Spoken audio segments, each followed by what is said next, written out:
Hi, I'm Holly Seacrest with Lone Star Benefits, and I opted to put together a series of videos on different worksite plans, specifically accident, critical illness, and hospital indemnity plans, because I was having a conversation with a client the other day, and she wasn't really understanding why those benefits would be offered, why it would appeal to employees, how it would help her as an employer to make them available. And so I broke it down for her, and my goal today is just to break it down for you and help you understand if there's some things that maybe you've been missing with it as well, and help fill in some of those gaps.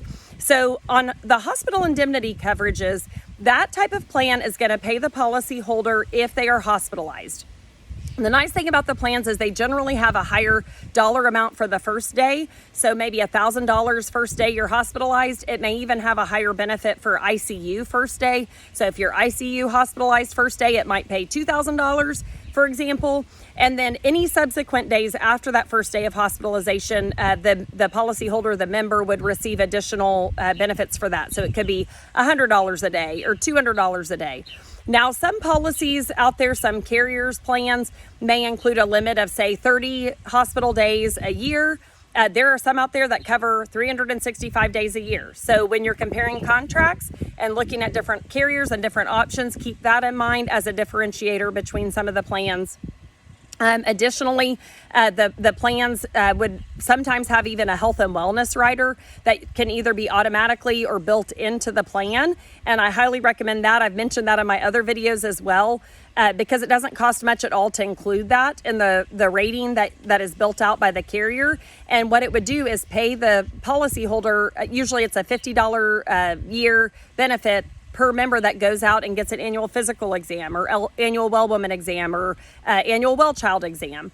And some of the policies will only cover the health and wellness rider of $50 for adults covered on the plan. Some of them will cover for everybody, including kids. So pay attention to that when you're comparing pricing as well. But one reason that I think it's a great benefit to offer is, statistics show that the vast majority of Americans cannot even cover, their medical deductible should they be hospitalized. And so having a hospital indemnity plan that's going to pay in the event that you're hospitalized can really help, with that kind of financial burden should someone be hospitalized. Maybe they still have medical insurance, but with that $6,000 deductible or whatever their deductible may be, it's still going to be really unfeasible to be able to cover that cost. So hospital indemnity can certainly help with that.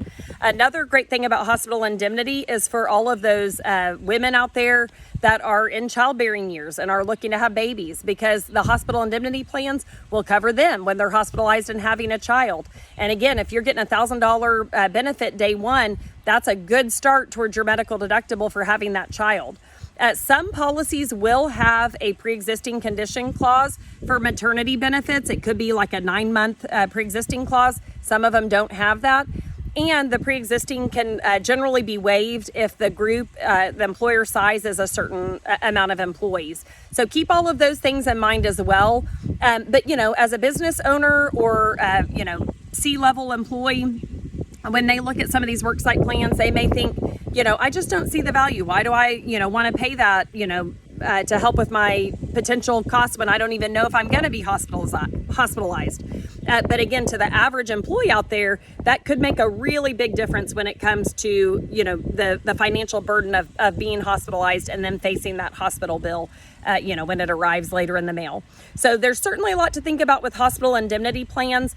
And with all three plans that I've talked about, the accident plans, the critical illness, and the hospital indemnity plans, the biggest thing I would say is they're very popular to offer all three side by side. And I think it makes sense to offer all three to your employees.